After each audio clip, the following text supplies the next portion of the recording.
தஞ்சாவூர் மாவட்டம் திருவிடைமருதூர் தாலுகா திருப்பனந்தலை ஒன்றியம் பந்தநல்லூர் ஊராட்சிக்கு உட்பட்ட அரசடி கிராமத்தில் தங்கராசு என்கின்ற ஒரு ஓட்டுநர், அவருடைய மகள், இரண்டாவது மகள் தர்ஷிகா, அந்த பொண்ணுக்கு உடம்பு முடியாமல் இருந்து பந்தநல்லூர் மருத்துவமனையில் பார்த்தோம். அது பார்த்தபோது இங்கே பார்க்க முடியாது, மயிலாடுதுறை போங்கன்னாங்க. மயிலாடுதுறையில் பார்க்க முடியாதுன்னு திருவாரூர் மெடிக்கல் கொண்டு போயிட்டாங்க.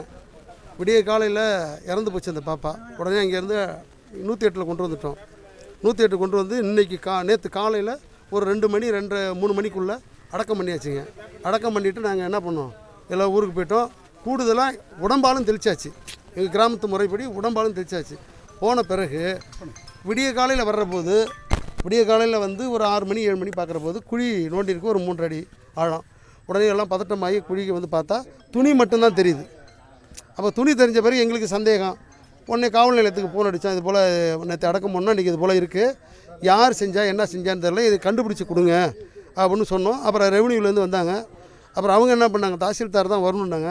தாசில்தார், பந்தநல்லூர் போலீஸ், மற்றபடி எல்லோரும் வந்து கிட்ட நின்று இப்போ அந்த புதைச்ச இடத்துல கூடுதலாக நோண்டி பிரேதம் இருக்கா இல்லையா, இந்த பாப்பா புதைச்சது பாப்பா இருக்காளா இல்லையான்னு பார்த்தாங்க.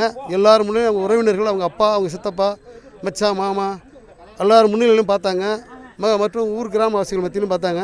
அது எப்படி புதைக்கப்பட்டிருந்தோ அப்படியே இருந்துச்சு, எந்த சிராய்ப்பும் இல்லை. அதனால் ஊருக்காரவங்க உறவினர்கள் வந்து சம்மதத்தோடு அதை திரும்பவும் நாங்கள் வந்து புதைச்சிட்றோம் அப்படின்னு சொல்லி நாங்கள் வந்து சொல்லியிருக்கோம். இது சம்மந்தமாக மேல் நடவடிக்கை தேவையில்லை. ஆனால் ஒரு கோரிக்கை பந்தநல்லூர் காவல் நிலையத்துக்கும் மற்றபடி தாசில்தாருக்கும், இதுபோல் சம்பவம் எந்த கிராமத்தில் நடக்கக்கூடாது. கூடுதலாக இது செஞ்சது யாருங்கிறத காலதாமதமானாலும் அதை கண்டுபிடிச்சி கொடுக்கணுங்கிறது எங்களுடைய கோரிக்கை. இந்த கோரிக்கையை கட்டாயமாக அவங்க வந்து என்ன செய்யணுங்க, கண்டுபிடிச்சி கொடுக்கணும். இது எங்களுக்கு மட்டும் இல்லை, ஒட்டுமொத்தமாக சமூகத்துக்கு ஏற்படுற ஒரு அவமானம். அதனால் இந்த விஷயத்தை கண்டுபிடிச்சி கொடுக்கணுங்கிறதோட முடிச்சுக்கிறோம். ஐயா, நேற்று வந்து அடக்கம் பண்ணுற நல்ல அடக்கம் தான் பண்ணிட்டு போனோம். நாங்கள் பெரிய இடத்துலேருந்து தான் போனோம். அதுக்கப்புறம் வந்து நேற்று சாயங்காலம் 4:30 மணி ஆகிடுச்சு. நாங்கள் அடக்கம் பண்ணிட்டு போகும்போது நல்லபடியாக தான், எந்த பிரச்சனையும் இல்லை. இப்போ காலைல பாத்ரூம் போகிறதுக்கு எல்லாத்துக்கும் வரதுக்காக இயற்கையாக நாங்கள் வருவோம், எப்போதுமே இங்கே வருவோம், இந்த பக்கத்தில் தான் வருவோம்.